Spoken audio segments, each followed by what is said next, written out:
Friends, all participants, welcome to this webinar on how insurance and healthcare system can cope up with the crisis that we are facing today, and how particularly the TPA sector can play a relevant role, can play a meaningful role in providing better health services and the financial aspects of the health services. So we have two TPAs here. We have a TPA specialist here. We have an IT company here that does offer solutions that can help TPAs and insurance sector automate a whole lot of their processes and activities, whether within the office or whether working from home. And so those are the kind of things that those are the problems that we will focus on. And then we'll discuss and see what kind of solutions can be applied in the short term, in the medium term, in the long term. We'll look at Jugaad solutions, we'll look at systemic solutions, we'll look at technology solutions. And hopefully our regulators and government will also come up with solutions and ideas that will make our entire system more functional. So friends, we'll begin with a brief round of introduction of all the participants. We have one more person waiting to join us, and I'm hopeful he will join us in the next minute or so. My name is Manoj Agrawal. I'm the group editor at the magazine Banking Frontiers and its sister website bankingfrontiers.live. Banking Frontiers magazine has been published since 2002. It's a monthly magazine that covers the entire financial sector, and within each sector it covers different functions like technology, business, HR, marketing, sales, compliance, risk, all of that. We help disseminate insights and knowledge within the financial sector, and from within the financial sector to outside to other sectors like IT sector, the government sector, and others. So that's the kind of role we play. We are doing it through print and through events, and now we're doing it through the medium of webinars like this. So welcome to all of you who are attending this conference, and welcome my dear panelists in this panel discussion. Let's have a brief introduction about each of you, maybe half a minute, so that the audience also knows what you bring to the table. Ma'am, would you like to start? Yes. Thank you, Manoj. Good morning, everybody. I'm Bharti, Chief Executive Officer of Family Health Plan Insurance TPA Limited. And we are one of the first TPAs to be in the space after IRDA licensed. And we are part of Apollo Hospitals Group, and the technology actually played and playing a very big role in the whole of the TPA industry from it. And I've been with this company for past 16 years, and I was very actively handling operations before becoming a chief executive officer, which means even I was heading IT. I was actually very, very closely involved into how the technology helping us in the processor and improving us, making a better TPA. Okay, that's great, fantastic. Welcome aboard. Thanks for bringing all that background of experience of operations and technology. Dr. Shah, would you like to start next? Thank you, Manoj, for this nice webinar, and meeting a lot of people, I hope. And thank you everyone for joining us. My name is Dr. Nayan Shah. I am a medical doctor. I am a radiologist by academic qualification. I was practicing radiology till year 2000, but then I diversified into TPA and health insurance field.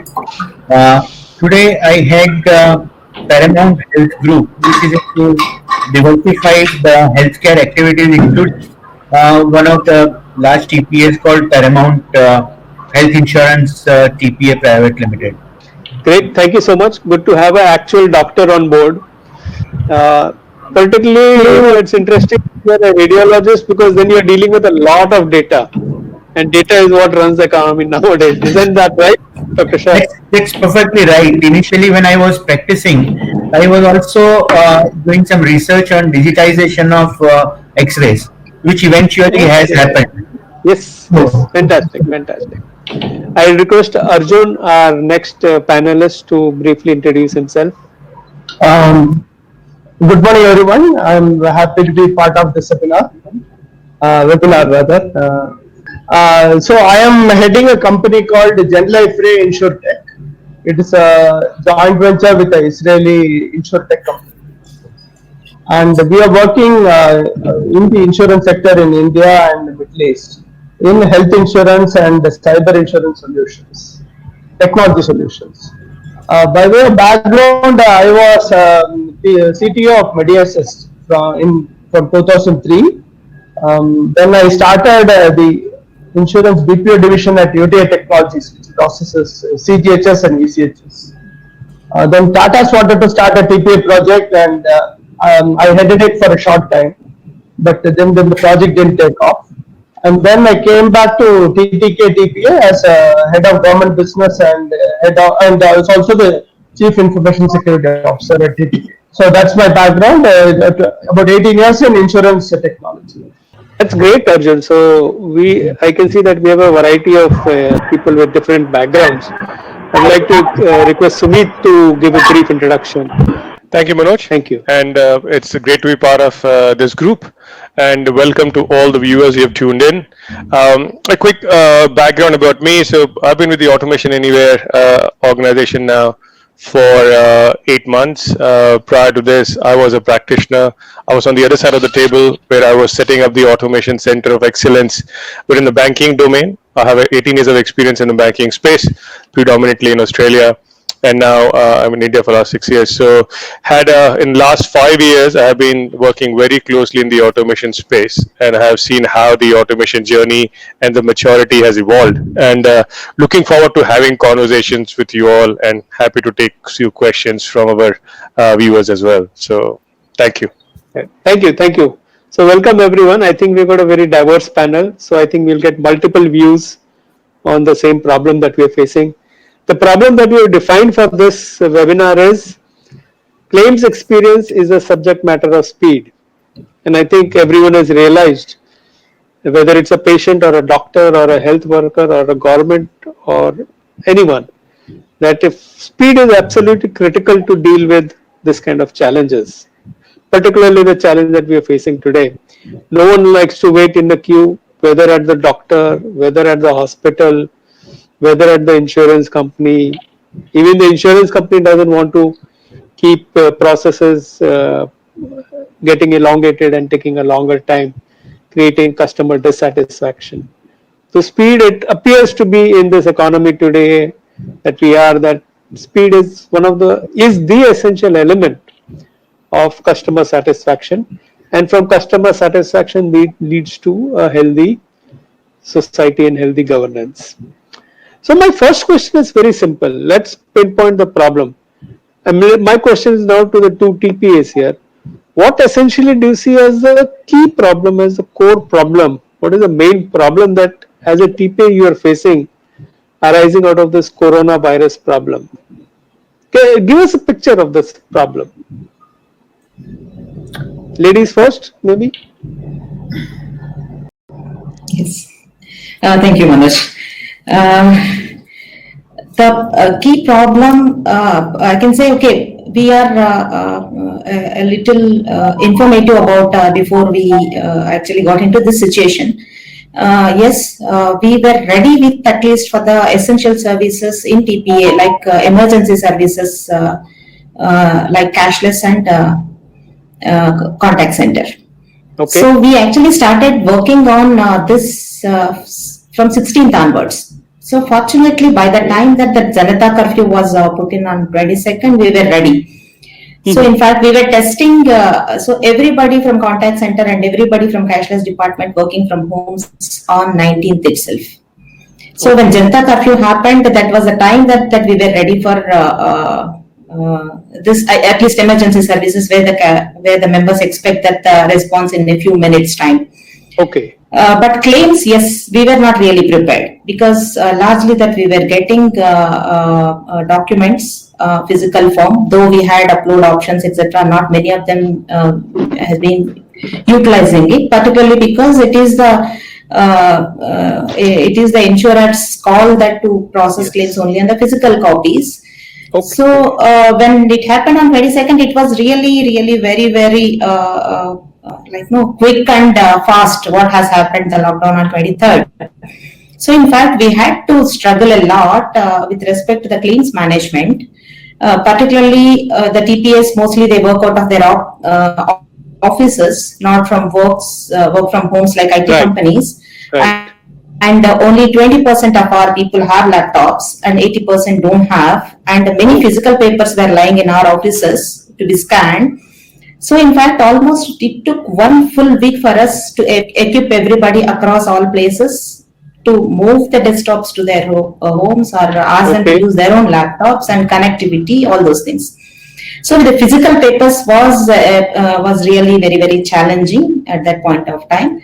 And okay, insurance companies already have gone into the system of like transmission of data electronically for Okay. enrollment of people. So we didn't see much of the challenges in that area. Okay. So you figure out a So- way to scan the papers whether in office or at home? Yes, in fact, we took permission from the governments of various states, the insurance being the essential services, for the past 1 week. So, of course, afterwards, the CPN papers stopped coming in because couriers were stopped. Right. But till the time, whatever the papers were there in our offices, whichever is not scanned, okay, we were scanning already electronically, but most of them were already scanned. But what were lying, so we made people to go to offices, a few people, so got everything scanned. So and moving the desktops was a very challenging because of the lockdown, transportation was stopped and we had to go for permissions, and some of the cities didn't allow us at all, and we had to go and meet the police commissioners to get the permissions. So all that took almost a week for us to stabilize. Thank you, Dr. Bharti, for that picture of the problems and also the solutions that you started planning upfront. Dr. Shah, could you share some additional problems that your organizations or other organizations that you know, TP organizations, have faced? So when this COVID-19 started, we were flooded with calls from Okay. various insureds, and they wanted to know what to do. They wanted to Okay. talk to a doctor. They wanted to find out that how to get admitted, how to get the test done. So we had to train our call center executives in a big way with some specialist doctors how to answer and what to answer. Okay. Initially, there were no admissions being reported, but slowly people started telling us that, look, I have some fever and cough or some cold. Can I get admitted in some private hospitals? And our government also came out with some kind of protocols over a period of time. So we had to keep abreast with what the government wants. Initially, all the admissions were in government hospitals. Right. Private hospitals were not recognized. And government hospitals, by and large, do not come into the network of the hospitals because the treatment there is, by and large, free. Unless it is a state-sponsored project like this Mahatma Jyotiba Phule Yojana or something. Okay. So this private insured persons wanted to go to, say, Hindujas or Fortis or some top hospitals, and they were not allowed to treat COVID patients. So till some hospitals which were designated for COVID, etc. So we had difficulty in explaining to them that, look, they will not treat you and you will have to go to a government hospital. Yes. So these were challenges which were faced by our call center and our doctors who are available on call center for answering medical queries. Okay. Subsequently, when private hospitals started admitting, they created some isolation wards, and then they started admitting patients. Then it became very easy, but then the other problems started, which Dr. Bharti would be definitely, she would be with me in that insurance companies did not know what to pay for COVID-19 patients. Some hospitals wrote to us that for complete PPE and all that, our charges for COVID-19 patients are different. Okay. because we have to have nurses, we have to keep them later on in quarantine, and so many reasons. Hmm. Government insurance companies, they have something called their own PPN or preferred provider network, Okay. where they have negotiated the rates. Right. As a TPA, we had to go back to the insurance companies and ask them that do you have any fixed charges for COVID? How do I give a pre-authorization or a guarantee of payment to a hospital? And this is still not very clear. Still not. This is still a big gray area. Okay. Okay. Interesting. The claim amount could be different. The doctor's Right. visit charges could be different because no doctor wants to go and visit a COVID patient. Right, And the right. nurses and initially, for example, in IRDA's gray areas where IRDA thought that the hospitals are overcharging, Mhm. so TPAs were not allowed to pay for their surgical gloves. Okay. Okay, and now without surgical gloves, nobody would touch a patient. So Absolutely. there are a lot of changes which started coming up, which we have to reciprocally discuss with insurance companies. Okay. If a TPA is servicing public sector insurance companies as well as private sector insurance companies, everyone has a different view. Right. There is no standardized view. Correct. Yeah. The view is still So, evolving. yeah, it is easy to give a statement that we will treat the COVID patients. But when the payment part comes in, the insurance companies, you know how they behave. Correct. Correct. So this is where we face a challenge. Okay. Wonderful. So I think between the two of you, you have beautifully described the operational problems and the unexpected problems of people calling and asking for medical advice and all that. Fantastic. Let me now come to Arjun. Yes. Arjun, what do you see as some third or fourth aspect of the problem, current problem? Yeah, one of the third aspect of this problem that we have also done some work is that we work very closely with the Medical Council of India and the Ayush and the Homeopathy Council of India to enable telemedicine. So we work with a set of insurance companies, TPAs, and the Telemedicine Society of India to facilitate telemedicine rollout. Because Okay. the telemedicine has always been a gray area where doctors were very worried about whether it's legal or otherwise. Mm-hmm. So through the initiative of Niti Aayog member Vinod Pal, Dr. Vinod Pal, they stepped in, and on March 25th, the Allopathy Medical Council legalized telemedicine for all the players. Okay. And following that, immediately we, through the Telemedicine Society of India, we did some lobbying with the Central Council of Indian Medicine for Ayush and with the Homeopathic Central Council also. So now, in quick succession, all the councils have legalized telemedicine. Okay. Okay, and telemedicine legalizing was one part. Close to 1,000 doctors we have, collectively under the umbrella of Telemedicine and Digital Health Association of India. We have trained about 1,000 doctors on telemedicine, what to do, how to do the triage, how to support COVID patients, their anxiety, and also the insurance-related guidance. What can be done, what can't be done. Okay.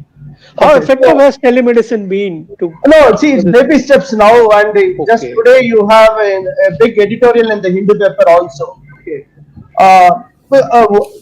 Even the advanced countries, probably USA, telemedicine has been seen as a competitor which is cannibalized into the regular businesses. So Okay. it has been kept, its potential has not been allowed to flourish.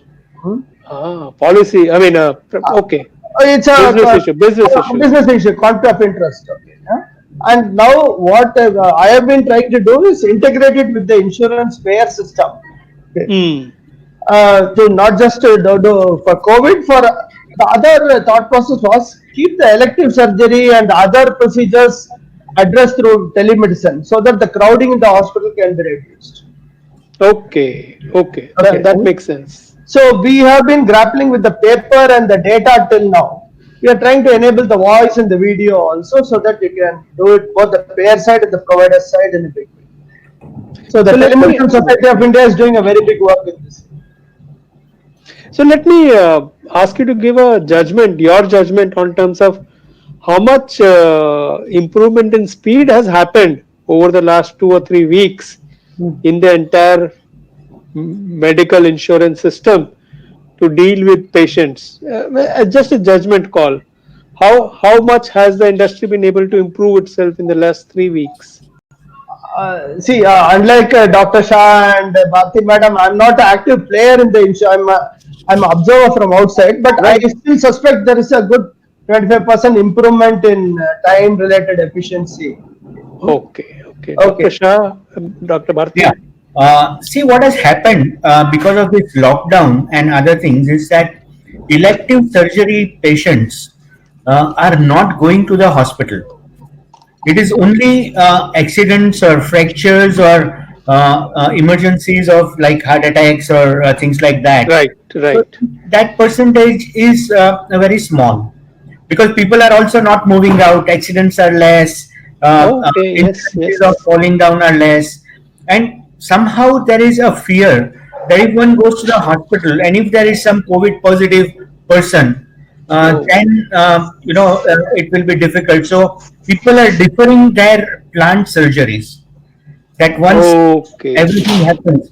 So number of cases which we used to see prior to lockdown were much more, and it has reduced drastically because people are not going to the hospitals.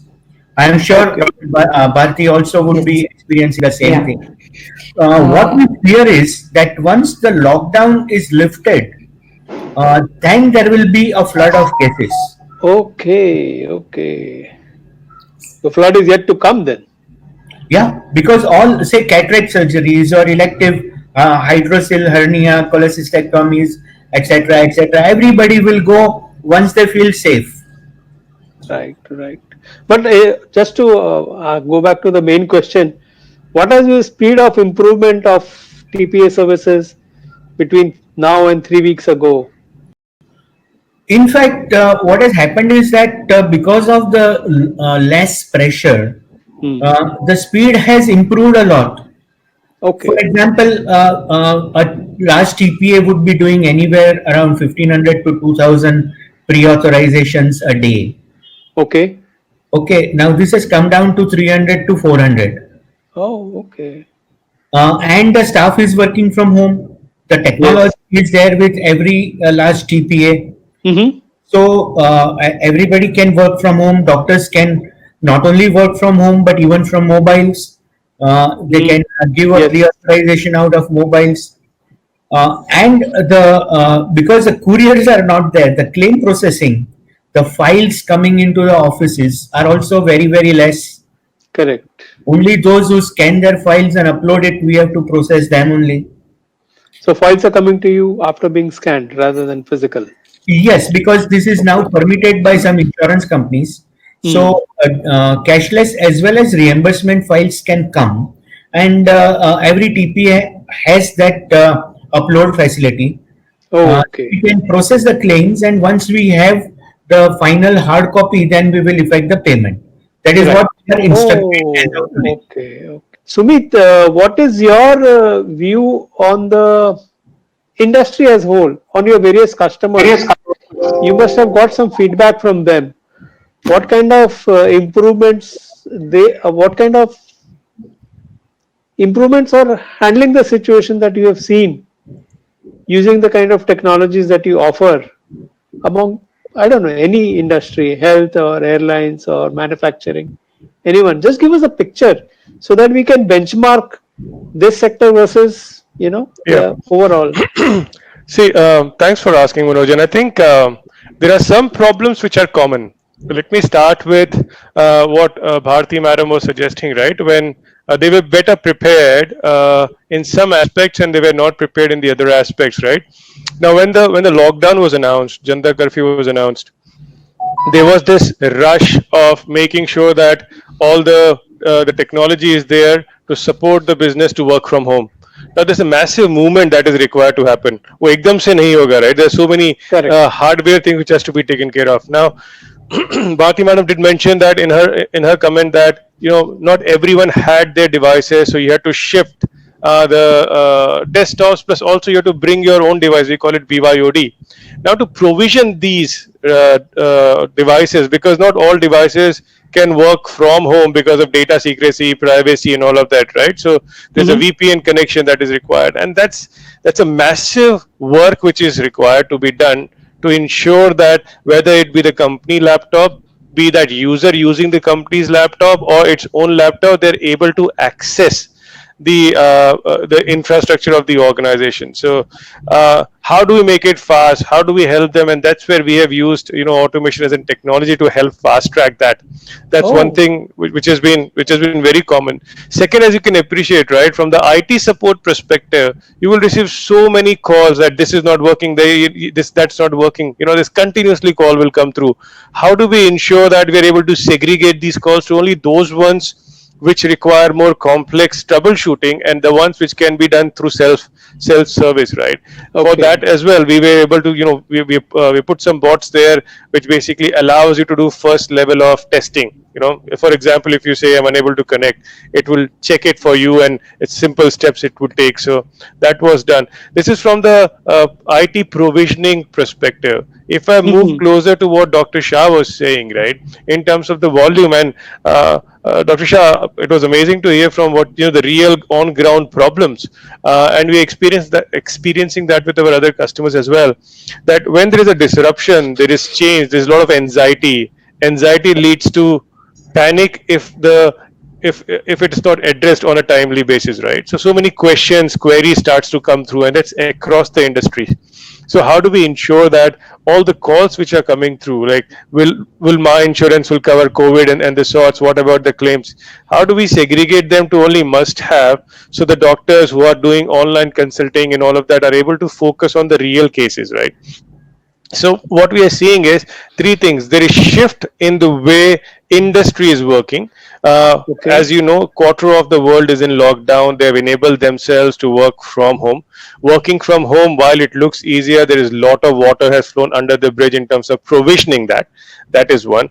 Second is in terms of how do you connect with your customer, be it your internal customer or external customer, like your claim processing, it could be, right? It could be the calls which we are getting. How do we ensure that you are segregating and wherever possible going with a less touch point, so there is more straight through processing. That's that. And third important point, I think with Bharti Madam did mention that Dr. Shah mentioned what to expect in the future. So see, we have a lot of global customers as well. If we look at some of the customers coming out of China, what we are seeing, the COVID is coming down, it's getting controlled, right? So we are seeing different trend, and one of the trend is that a lot of organizations, they want the risk tracker for their staff to ensure that the ones who are coming back to the organization, they are healthy, because they do not want that virus to spread again. So how do we do that, right? So we have helped to create a dashboard which scans various different information of the staff, be it their GPS mobile devices data, be it the tickets, right? And wherever they have basically traveled in last 14 to 24 days, to create the risk profile and see whether this particular staff falls into which blue, green, red category. So various different ways, but but depending on where you are, again, the COVID journey, we are seeing trend. One more thing I would like to highlight, right? And this is different industry, but another thing which we have realized from China specifically is that the car sales have gone up. Huh? Really? Yeah, and that's a shift in the behavior, and you will expect something shift coming in the insurance sector as well. And the reason why it has gone up is because people are scared. They do not want to use public transport. Sharing, yes. Yeah, so they're using their own cars. Like, bring your own device, they're getting your own cars to travel. Like, so I'm not sure how similar changes will start to affect our day-to-day life. One thing is for sure, insurance is going to get purchased much more, particularly health insurance. That is a guarantee. Let me now thank you, Sumit, for that comparison, global and multi-sectoral comparison. My question now is, all TPAs, whoever has modernized in the recent past, would be much better placed today than those who went slow on the path of modernization, technology modernization. Because ultimately, this is about using technology and human capacities combined together. My question to now Dr. Shah and Bharti ma'am is, how will this incident now impact your technology upgradation plans? Because you would have anyway made a plan for the next 1 or 2 or 3 years, right? All TPS. Are you going to change those plans or do those same plans at a much faster scale or something else? Create a completely new strategy? What kind of changes do you see in the IT strategies coming up? So for us, for FHPL, am I audible, Manoj? Yes, you are. So far as FHPL is concerned, we may have to do it a little more aggressive. Yes, we have a drawn plan of 6 months or 9 months. Maybe that will have to move faster now. Of course, we are already like 3 weeks, 4 weeks back because of this lockdown, and many times that our technology vendors or anybody who is helping us in the technology front, apart from our in-house, they come to our office, sit with our people, understand the operational this thing, take the requirements, etc. So now it didn't happen for past 3-4 weeks. Right. So we'll have to actually, instead of so it's the whole plan is for us it is 2021, but now we'll have to see that it is happening in next 6 months to 9 months itself, even before December 20. Right. So we'll have to move that direction, and like Dr. Shah said, after the lockdown period, not only that the cashless cases will go up. Now our experience is only 50%, or actually precisely that 45 to 48% cases only that are registering for cashless now. So when compared to before lockdown. So not only the admissions will go up, and now we are asking the members to send their documents electronically, and many of them may not be equipped or so even we are expecting surge and also afterwards. Ma'am, have you finished? Then Sumit wants to say something. Yes. Okay, Sumit. Yes. please go ahead.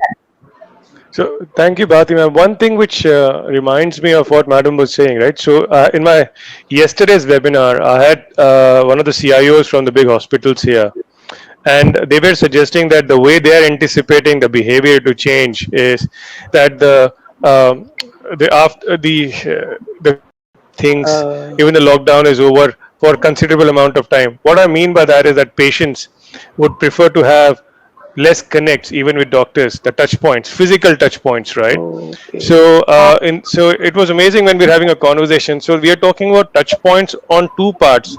The front office, where the doctors are connecting with the patients, where they will be using IoT devices, you're doing head scanning and things like that. And the touch points at the back in the processing world to ensure that whatever information is coming through is quickly getting processed and responded back, right? So this is from the technology perspective, from Bharti Madam's point, right? What we are seeing is two things. One is that a lot of organizations will continue to work from home from the processing side. So you got to ensure that there's a lot of less touch points and more straight through processing of the information, the data which is coming through. And the second thing is at the doctor patient level, there's going to be less touch points as well, right? So more IoT devices will be used. So yeah. So let's move on to Dr. Shah. What do you see, Dr. Shah? Acceleration, transformation, something else, and then next Arjun.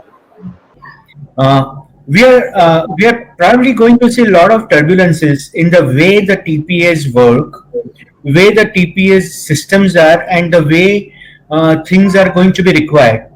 See, we will have to realize that at present there is no health regulator in our country. There is no standardization.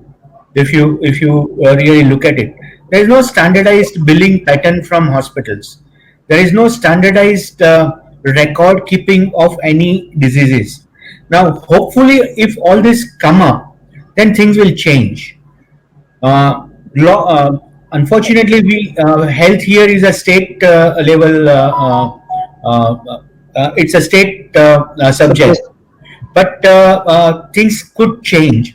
And now, typically, what does a TPA see? They see the treatment bills which can come from tertiary care hospital, which are beautifully printed and everything is mentioned properly. The lower level is that you see a handwritten bill from a tier 3 city where doctor has just scribbled something, handwritten bill, and everything needs to be processed, and we have to check as a TPA whether the treatment given is proper or not, whether there is any unnecessary inflation in the bill or not. So we may deduct certain things, etc. So these are the areas where on one side a lot of automation will be required, and there are companies who are in process of establishing RPAs for all this. In our organization, we have 10 areas where we are working on RPA, and a couple of them are already operational. But this is so every company will have to design a lot of things depending on how the market is going to behave. Tomorrow, if OPD testing of COVID is going to be included in insurance parlor, then we will have to create a different kind of network. We will so far GPs or diagnostic centers are not really in a network of insurance policy. It's only hospitals. So there are a lot of changes we anticipate, though most of the TPAs have diagnostic centers in network for pre-policy checkup examination. But then a lot of newer things will come in, and it is going to be dynamic for next 2-3 years. Okay, thank you, Dr. Shah. Arjun, what is your prescription for the TPA sector as a whole? What kind of direction should they take in terms of automation? Yeah. If you can, in a minute or so, explain that.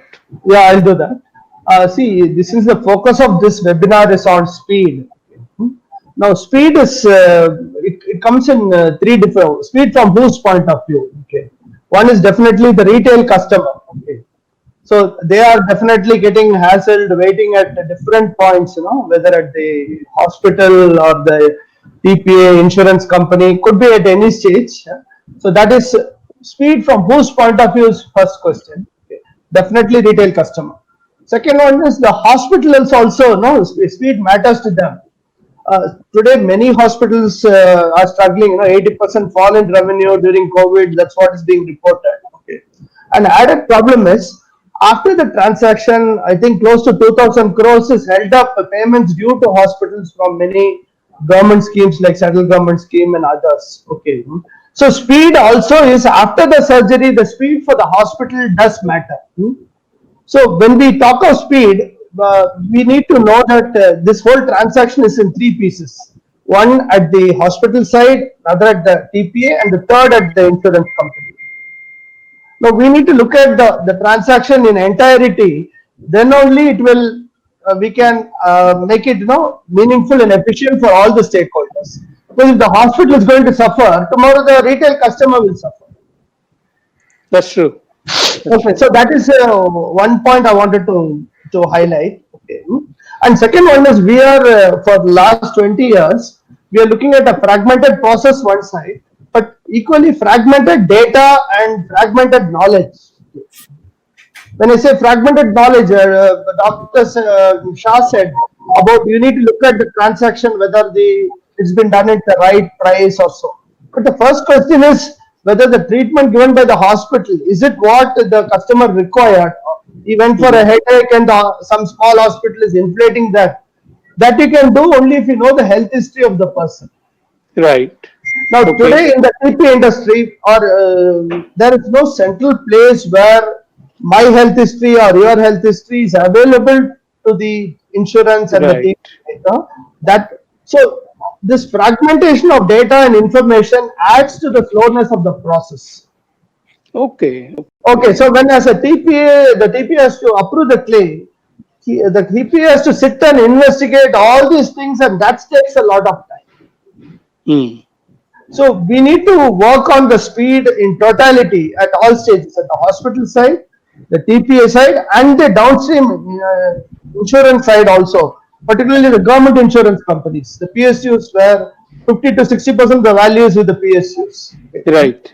So after that, if the money is going to stuck at the insurance company, the hospitals are going to suffer. Correct, correct. And then the whole industry will suffer. Whole industry will suffer, and it will be a race to the bottom. Okay, so you need to look at all the three. And one small point I wanted to make, that we are talking about the investment plans for the next 12 months or accelerated. Now this COVID has brought the very important about organizational resilience. Yes. Now, Bharti Madam rightly said that at that point they are not really ready to completely seamlessly transfer to work from home or remote working, because it was not built into the design of the TP Correct. organization. Correct. Okay. Correct. Now Absolutely. there needs a complete redesign of the strategy, keeping security, data privacy, all these things in mind, and you have to re-architect the whole IT processes and rebuild the organizational processes also. Okay. So and what is the guarantee that we're talking about another lockdown probably coming 6 months later? We don't know if there is a revival of the COVID cases. So we need to build that also into our investment plans for the next 12 months. Okay. Sumit, now let me come to you. Thank you, Arjun, for that. Thank you all panelists for those different perspectives.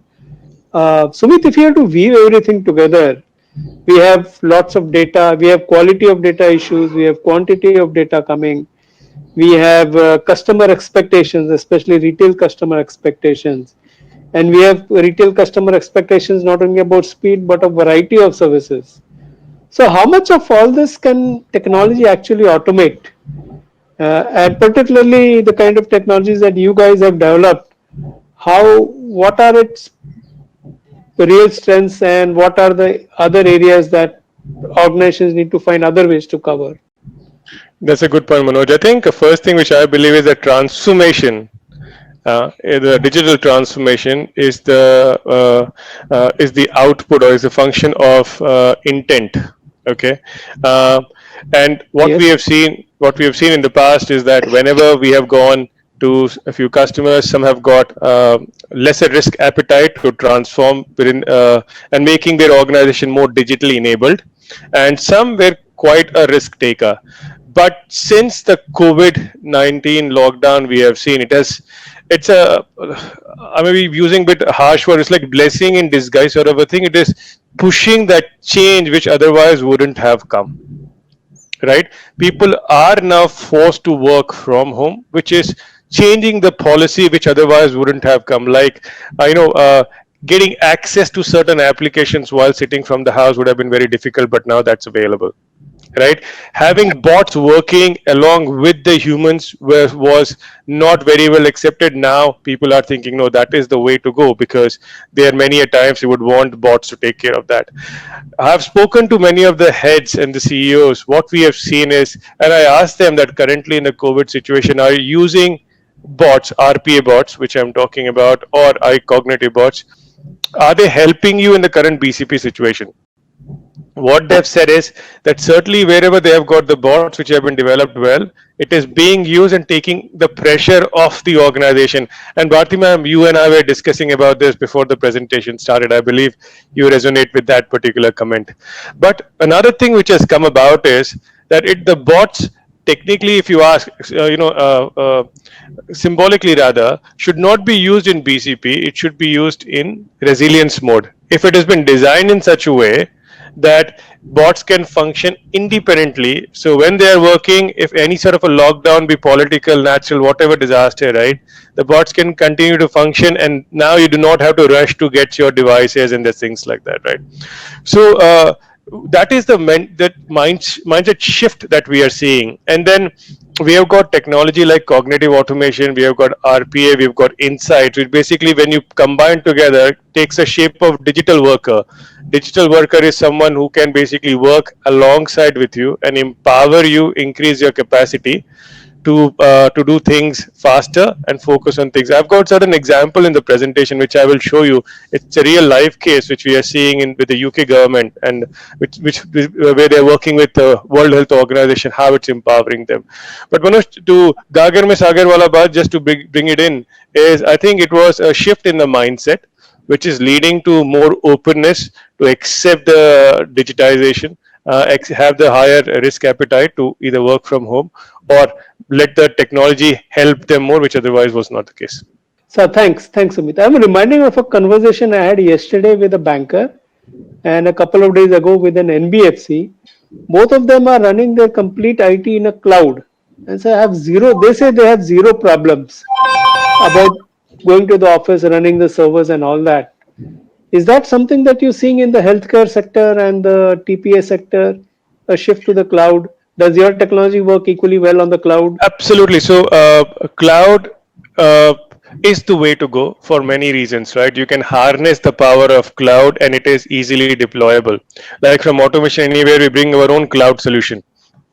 For example, if Bharti madam has to start doing their automation, right, instead of we using your server, we'll bring our own infrastructure and all you're going to do is use these bots on your devices, right?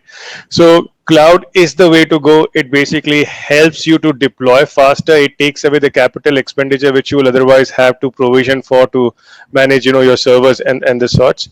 And it is flexible. In the long run as well, if you have to increase, like for example, there is a seasonal spike which happens, you don't need to basically provision for any other boxes, right? You've got cloud available.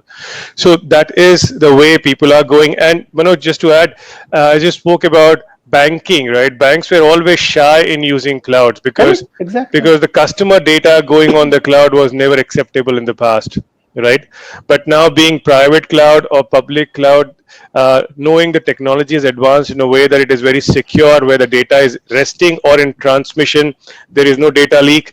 So people are getting comfortable with that concept, and we are seeing more adaptability even in BFSI sector, which we had not seen in the past.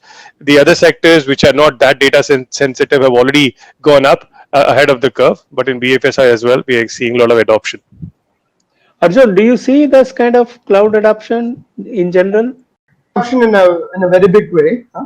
But just to extend what you said in the beginning, I have, before I came to the TP industry for about 11 years, I was with the capital markets with Unit Trust of India, and I was part of Axis Bank formation.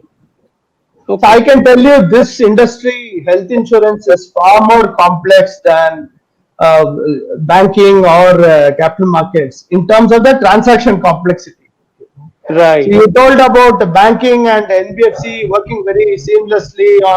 This is a high touch industry. Okay. Okay. So we can bring in a lot of resilience, but a lot of work needs to be done. And I am very proud that this is a very complex, very significant. It's a complexity of healthcare and insurance put together. Yes. Okay. So a lot of work needs to be done. But like Sumit mentioned about the cars, we need not go that far. Health insurance was the fastest growing industry within the insurance segment. It was about 20% annual growth was there.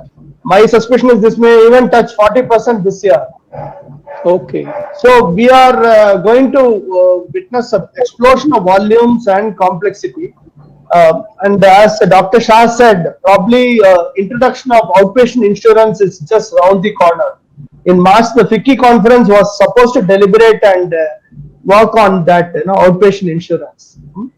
So when that comes in Dubai and the Middle East, for every 100 people there are only 6 claims in inpatient, but for every 100 people there are 606 claims OP plus IP put together.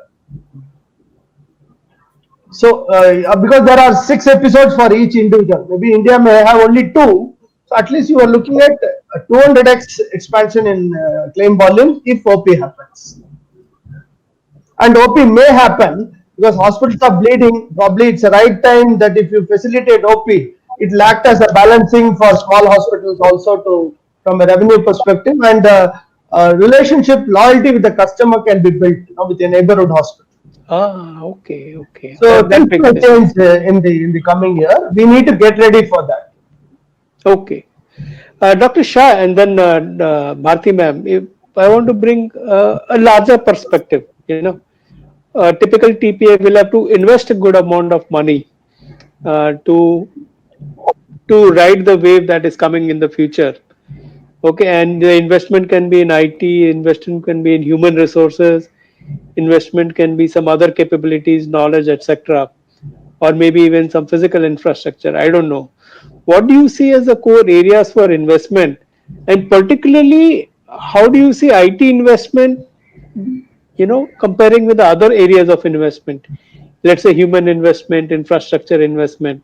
What is required for what does a CFO of a TPA would look at planning for the future? Bharti, you first or? Doctor, please go ahead. I think investment in technology is going to be the key. Because see, traditionally the way the TPA started, it was more of a back office job of data entry. You just enter a lot of information, lot of billing details, lot of line items, etc., etc. Then you have your calculations done. You train your doctors what is to be paid, what is not to be paid, and then you recalculate and tell the insurance company what needs to be paid as per the policy terms and conditions. Now, what happened was that as the volumes grew, the number of persons also grew exponentially. Some more requirements came in from insurance companies like investigations, where one has to send persons for investigating and physically checking whether the patient is admitted or not. So the manpower increased in a big way. But on other side, the fees started reducing. So that there was a lot of competition in the market. There was a lot of undercutting, and the industry took advantage of that, and the fees of TPAs started reducing drastically. So for TPAs to remain alive or to sustain themselves, the only way out was to automate things, to take use of technology, reduce on manpower, and now reduce on fixed expenses. There are a lot of things. So as a CFO, every CFO would be working on automation and reduction of other fixed expenses like office overheads. If there is work from home available, why not implement it throughout now, going onward? Yes, Bharti. Your views? So, as I started as operations head and working parallelly with the IT and also responsible for IT deliveries, and after becoming CEO also for the finances, and I've been seeing at least past 10 years that the investment in IT is key. We have been allocating very good budgets for IT all along. It's not just to reduce the cost, but because of the insurance demands, when we are working with 26 insurance companies with various SLAs and the multiple products with each insurance company, it demands that kind of investment in IT if we have to actually validate a lot of conditions. So IT investment has been seen as a very, very key all along, and it is true with all the TPS. Not just for the bigger ones or who see IT as important thing in the for TPS. So it is like so vital for everybody. Okay. So it all depends on how much that you want to push it. May vary from TPA to TPA, but it is important for any TPA, and without which they can't sustain. First thing. So coming to the current situation, yes, with Dr. Shah rightly mentioned that the TPA coming down, that now we'll have to really see that to what extent that automation will help us in working more efficiently, delivering faster with less manpower. Is what, so human resources is also very very difficult to get the trained resources. Particularly, I am seeing in last 3-4 weeks. See, particularly when we talk about contact center or the medical scrutiny part of it, trade is a continuous activity which used to happen in classroom kind of conditions always. The contact center, for example, at any point of time, one set of people are getting trained because there is a huge attrition at contact center. So it was happening in a classroom kind of condition always, and now we'll have to do remotely. So even for the doctors also, and the training, even the processors. So technology has always been in the forefront for all the TPS. as the insurance companies' demands are changing and the products are changing. Okay. So we are seeing in last many years and increase. One thing that I want to mention about Arjun's this one, that health insurance is going to increase by 40% or whatever it is, but a lot of apprehensions on people's capacity to spend. Okay, preferences may change now. So because health insurance, they may see that the more important thing than some other things. But people's capacity to spend with this kind of condition, everybody talking about the recession and the economy going down, at least personally, I view that the growth will be that kind of, this one is something that which we'll have to really look at. And with kind of, particularly COVID, if you see, Dr. Shah was mentioning that there is no uniformity in the pricing. We see that somebody charging for disposables 5,000, somebody charging 30,000. That is the variation that we will see when the COVID patients are admitted. We still don't know what is the standard, and there's nobody to tell, and there's no guidelines yet. So it's not just the size of the hospital that is mattering now. Even the bigger hospitals, some hospitals are charging only 5,000 for COVID positive patient with the same conditions. I'm not even talking about comorbidity conditions. And somebody charging 30,000. So I don't know what is right. Madam, forget the expensive treatment. In the price of sanitizer is not standardized. Yes. You will get for 200 rupees also, 1,000 rupees also. Yes. And I think the common man is suffering. Which one should I buy? Is this 200 rupee one fake or effective or not? But anyway, that's the lighter side. I want to, Arjun, before I come to you, Yes. I had a very pointed question for Sumit. Sumit, both our other panelists talked about the human resource shortage, right? That you need lots of people, you need lots of training.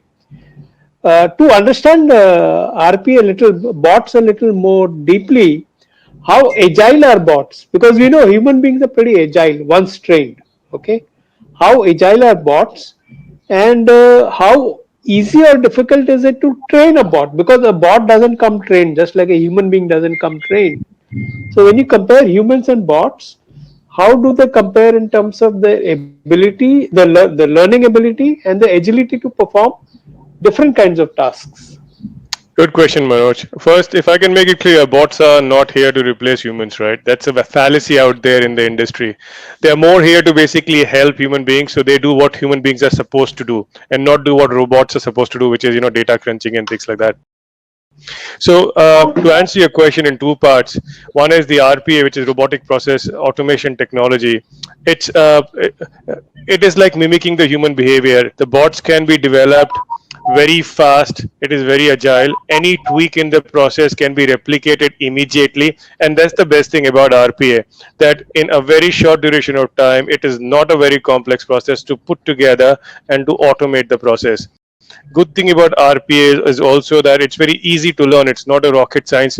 We have seen a lot of organizations teaching RPA development to their operations staff, because they are the ones who have got the best of the knowledge of the operations, and they are automating their processes, right? So it is that easy, and if you have that sort of a combination, it really works wonders, because you can have it from ground up.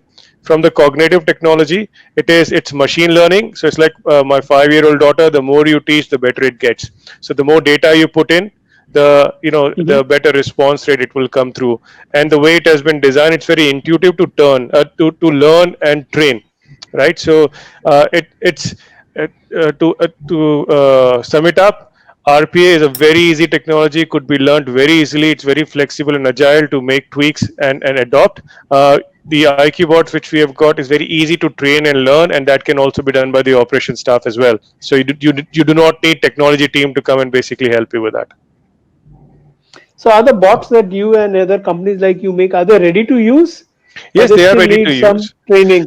No, so see, every organization is unique in its own way, right? But the way we have designed is we have come with our own bot library. We have got 3,500 customers coming across various different industries, right? So we thought, instead of every organization starting on their scratch, can we give them a jump start? A launching pad, for which we have created a public bot store, where we have got a lot of predefined bots already available.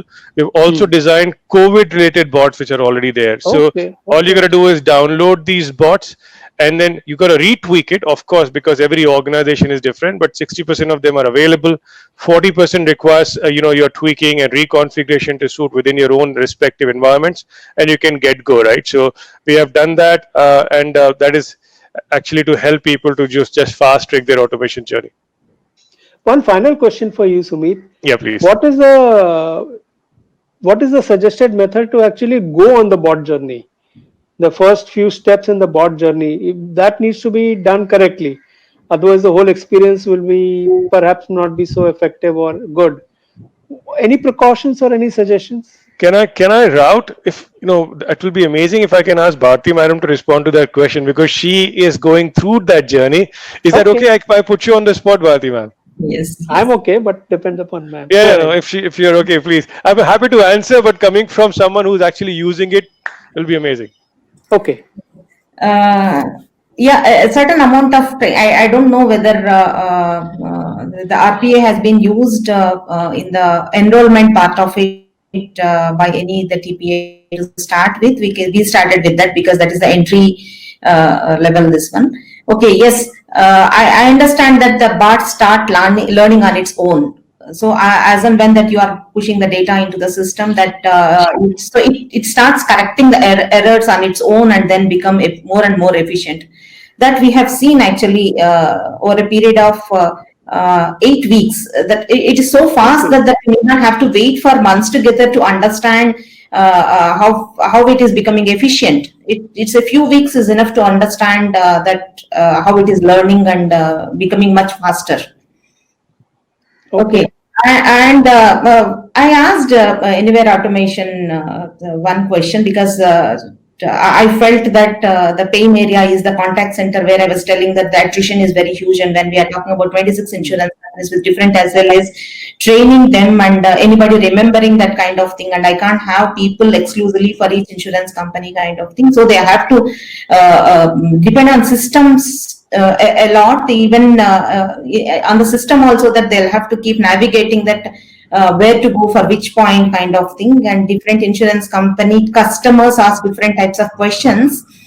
So I asked them that can a bot replace the manpower, like Professor Smith was telling. So I asked them, okay, it could be a very, very silly question, but that is my question. I asked them that no, they can assist the people. They can assist the people when they are answering. So your average call handling time comes down drastically. So if I am able to make my 6-minute call handling time to 3 minutes, that means that I have improved my call center efficiency by 50%. 50%. Which is actually very, very great. In fact, when I'm running the call center at 80 people, I'm able to bring with the same kind of this one to 40 people. Okay. So that is how, of course, we started working on that, assisting the contact center people with the bot assisted kind of thing, and we just started working on it, and of course we'll have to see after a couple of weeks after lockdown is over. Okay. Dr. Shah, any experiences you have working with bots? Any insights you want to share? I wanted my IT head to be present with me, but thanks to lockdown, he is not with me. But he would probably tell you. See, again, for contact center, we invested in a very robust Avaya contact center solution, and we also started using bots. Also, a lot of things. For example, if a mobile number is registered, my contact center person knows who is calling, etc., and then system bot gives the details of his previous claims or detail history. I mean, so there is a lot of things which is minimized, which were to be done manually. Another area which we are using is into the scanning of the documents. See, typically now IRD also wants every claim file to be scanned and kept electronically.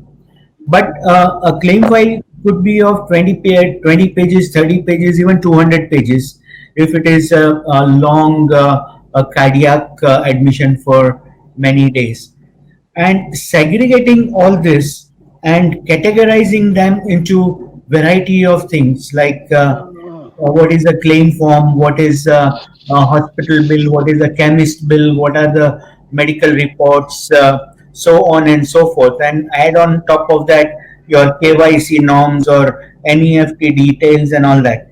So we started doing RPA for this as well, so that it becomes automatic. Okay, okay. So that's also a complex problem that you're solving. There are then Segregating data and we are working on using RPA for our HR as well, because okay. once you have so many employees, there are a lot of things Ah, which can be really RPA can really help. Then invoicing and accounts also we are planning to use RPA. So we have hired some resources. Thanks to COVID, the discussions with the team are yet to happen. But we have identified 10 different areas where we can use them effectively. And I'm sure with our TPA colleagues, we will be exchanging our ideas so they also can again help. Uh, okay. what I was, and Sumit, here you can help us. See, for RPA, there are Yeah. three main vendors, I would say. Uh, one is UiPath, another is Automation Anywhere, and third is that Blue Prism. Yeah. So eventually one has to decide whether you want to go at enterprise level or whether you want certain tasks to be done. So there are a lot of things which had been discussed at our end, and then we decided how to go forward on this. I'm again a medical doctor, zero knowledge in IT, zero knowledge in finance, but learning from colleagues and friends like you. Oh, thank you. I think evolving is the way to go, and This is the no, age of yeah. and it's part of continuous learning, right? So certainly it is the case. Um, Manoj, if we have a moment, right? I think we're running over time, but if we still got Yeah. some time, I would like to quickly share one particular use case just to showcase how and what we have done with the healthcare industry in the UK, and that will resonate with not only the panelists here but also with our audience. If you're okay with that, Yeah, Yeah, yeah, yeah, sure. let's do yeah, that. quickly. I'll But just yeah, before you please, get into that, I had yeah, one please. question based on what Dr. Shah said. He gave the example of using bots for managing people. That just gave a thought in my mind. Can bots be used to manage bots also? Is that likely to happen in the future So or now? you're talking about singularity, right? Now the thing is, I'll give you a practical example. What we have seen is in an organization before the automation was started, I'm a team leader, I've got 5 people working for me, right? When you go through the automation, what happens is I've got now 4 people and one bot. The one person is doing something else because that data entry work is not required. That person is happy to do something far more valuable for the organization. Now the way it will work is, as a team leader, I will have responsibility for not only for the human workers but also for the bot. I become the bot owner and bot manager, right? And what people are doing is they're giving name to these bots so that they become part of the culture, right? Oh, So okay. instead of saying alphanumeric number, they will say Eva, or they will say Lakshmi, right? They will say that. And as you need to monitor the performance of human workers, you need to monitor the performance of the bots as well, right? So Uh-huh. so all of that is so it is about being coexisting, coming together and working, still having that human connect, but augmenting the capacity of human beings. That's what the genesis is. Okay. Okay. Arjun, a quick word from you and then Yeah, yeah, quick word. Sumit. Yeah. So one of the things I want to say, which will be of interest to others also, this that there's a new scheme that has been introduced, which is Arogya Sanjeevani from April 1st, which all 29 insurance companies have been mandated by IRDA, and it's a product where all the features are standardized. but the beauty of that system, that product, other than that, is that the entire money can be used for Ayush, which means for the TP industry. For 20 years, the TP industry has been dealing only with the allopathy system of medicine. Now you have to deal with five different systems of medicine, Ayurveda, Unani. Each one has got its own complexity. The networks are different. The diseases are different. So yeah, and claims may start coming a month from now. So I wanted to highlight that on Automation Anywhere platform, as an insurtech company, we are building decision support systems for a few insurers on a pilot basis to handle the entire Ayush spectrum of claims adjudication. Oh, that's fantastic. Okay, so I could share some of them later on in our call. Okay, and Dr. Shah, I have the privilege of working with Dr. Shah for almost 10 years now. We have done many initiatives in the Ayush sector as a prelude, but it has all started coming to culmination now only. If you have 11 lakh allopathy doctors in India, you have 7 lakh Ayush doctors. So this is also a part of the market expansion that may happen. There may be setbacks due to COVID, but it is going to take insurance to areas where allopathy hospitals are not there in a big way. There are various parts of Maharashtra or Madhya Pradesh, Uttar Pradesh, where Ayush hospitals are very respected and the society there. So they will adopt health insurance in a bigger way. So we are building artificial intelligence and RPA platforms for Ayush. I wanted to share that with you. Fantastic. In fact, this is such an interesting topic. It could be a whole seminar by a webinar or seminar. Yeah, that's our Prime Minister's initiative. He is telling that Ayush should come on an equal plan to handle COVID and other healthcare. So I am working with the insurance sector to bring it up to speed. Manoj, I think you make a very valid comment. I got my colleagues from Automation Anywhere who are listening, so it's a message for them. Let's have a separate dedicated session for this. No, I want to add one more theme to there is apart from Unani and there is also home medicine. There's some amount of wisdom at home, particularly the woman have it. I remember the kind of insights my grandmother and mother used to offer in terms of taking care of minor problems at home. Let's have I'm haldi. sure that not come under insurance, but it's good to know there is. Have haldi before sleeping. That's part of the COVID protocol released by the Ayush Ministry. You can see some of the low-hanging initiatives that you can do to manage the onset of COVID or prevent it. It's basically to increase the immunity. Yeah. So Sumit, over to you now. Yeah, Your quickly. So in insights. the interest of time, I will just take 5 minutes to quickly show. Just let me know when you're able to see my screen, okay? Slides.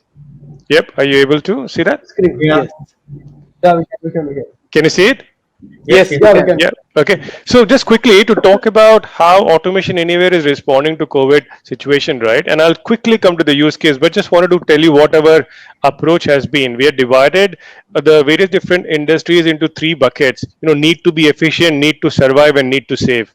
When we say need to be efficient means that these are the pharmas, healthcare, hospital, governments, and ministry.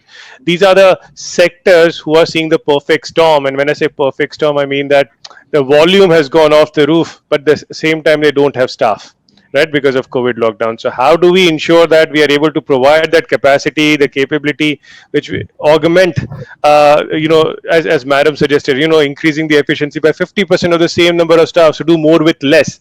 So this is where we are looking at, and I will take example of hospitals and healthcare because we spoke about all of this have got direct impact on other industries as well. Like for insurance, healthcare, hospitals have got health insurance direct impact. So how do we digitize it? What we are doing in those regards?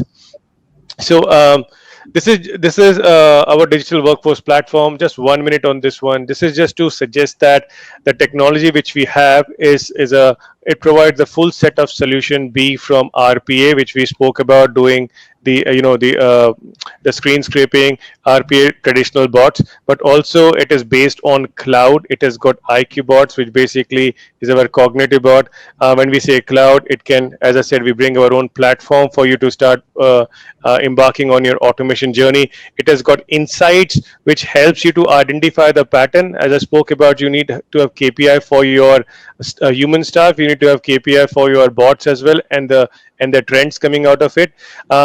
Manoj, you asked me how do you start the journey. Where Discovery Bot is coming through, which will help you to identify what opportunities or what use cases you can automate. At the same time, it'll automate it from there, right? So it does that. And the bot store I covered, right? Your ready-made bots available, which means you can download it and you can fast track it. So the idea is to have a full scalable, open, secure solution which can take care of end-to-end automation need. Now, if I can move to the next point, now this is the use case I wanted to focus on. So National Health Services, which is the fifth largest employer in the world, and is the backbone for the UK, right? They've got around 92 FTEs who are going through all the forms which are coming through as a result of testing COVID, right, patients.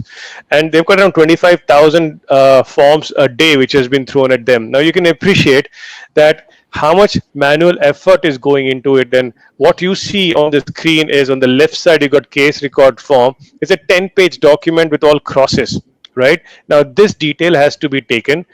The E28 form, which is on the right side, which shows the patient's details, that information has to be taken. And World Health Organization has requested them to provide that information so they can understand the way the trend of COVID, how it's spreading, what are the hotspots, right? So at this point, as I said, it's a perfect storm, and the resources are not available, but the patient surges and the test reports are going off the roof. How do we help them to get over that particular challenge? And this is where we basically designed a solution for them to help the problem. So case record form, which is this form and that put together, you have the IQ bot, which is the cognitive bot, which we have got. It picks up the crosses from here. Combining with Microsoft Cognitive Services as part of Automation Anywhere solution, it will extract the handwritten text from here. Of course, not the prescription, Dr. Shah, which you suggested. We are still trying to figure out how to read the prescription. I think humans themselves find it difficult to read the prescriptions when written by a doctor. When we doctors write it, even the chemist cannot decipher that. Exactly. So so you can see it's more clearer text how it is written, so that can be picked up. It gets converted into various different file formats, then which goes into the healthcare system, and from there it is pushed to the database of World Health Organization of WHO, right? So this is how we were able to help, or we are actually, it's working. We are helping UK government and World Health Organization to not only reduce the pressure from NHS, but also to understand what the trends are. And from Automation Anywhere, what we are doing is we are working very close with our customers. We have come up with a COVID response team, which is divided by various different industry, insurance, financials, your manufacturing, and we are trying to do a faster execution with help of bot store, which means that if there is a requirement right now, you need it to help you get through this particular storm, we can develop the bots and send it across within a week's time, right? It used to take 4 weeks, at week's time. We have got community available, we have website available. I will recommend all the viewers to go on there, become part of that community, provide any good ideas you have where we can come and build the bots and put on a bot store, and you can go from there. And last, we are to help the community to get out of this, we are providing 3 months of free product, which is RPA, IQ bots, and bot insights. I would highly encourage, if you're in a need, please reach out to us and on the Automation Anywhere on the website, and we're more than happy to help you in the current situation. So that's what I wanted to basically share, sir. Well, that's fantastic, Sumit. Fantastic. Any questions from anyone to each other? Because I've been asking all the questions. Maybe you want to ask each other something. I think I want to make a comment rather than question. we always read about what's happening with in the newspaper, but that's only the scraping the all the surface. When I hear Bharti ma'am, Dr. Shah, and Arjun, then you get to know the real depth of the problems they have, and then that means you have more appreciation for work they are doing, right? So it's really really insightful to see what all ground problems which they are facing, and there's still lot of work to be done. We have a lot of comments from people who are attending. If there are any specific questions to any specific just need to panelist, check. let's see our chat.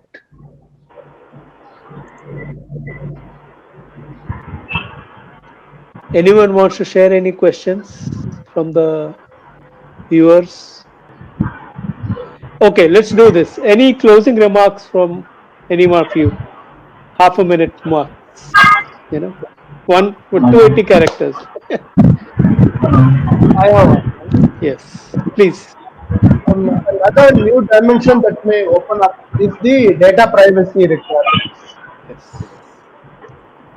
Now, the more than what do you say, finance, healthcare will be at the core focus of this, with Arogya Setu app and so many things. So, anytime either the bill may get passed or an ordinance may be, so I believe that we have to architect that also into our overall system and plan for it. Arjun, you are very good at throwing up topics for entire web discussions. Thank you. Nayan sir. Basically, see, in healthcare sector, if we have to move forward and fast and in scientific way, I think standardization is very, very crucial and important. Yes. And if Arjun and you and anybody, Dr. Reddy, if they can influence the government to bring in some kind of standardization and implement them, then the data structure which we will get will be of phenomenal quality. And that can make our country move very fast. Yes. Fantastic point. Bharti ma'am, your closing remarks. Like everybody's talking about the world after COVID, definitely there's going to be a lot of change in the way that we work. Bringing the back-end processes to like more remote processes kind of thing, and the technology definitely is going to help in this area. Yes, thank you. Sumit, your final words. Yeah, I think for me, it's we are here to help the organizations. The great job which frontline workers and are doing. We are supporting. We are going to support them from behind. So, in today's time when technology is needed, we are here to help. So please reach out to us should you need any help within your area of work. Thank you. Let me give my final concluding remarks. I mean, I'm truly impressed with the kind of people I'm living in today with, the kind of vision, the kind of mission, the kind of knowledge, the kind of capabilities. India used to be a country that used to transform very slowly. I think with people like you around, and there are millions of people like you around, I thank all of you. And I'm feel lovely to be a presence in people like you. Thank you all very much. Thank you. Thank you also to all the participants. Thank you to Ram, our technical coordinator.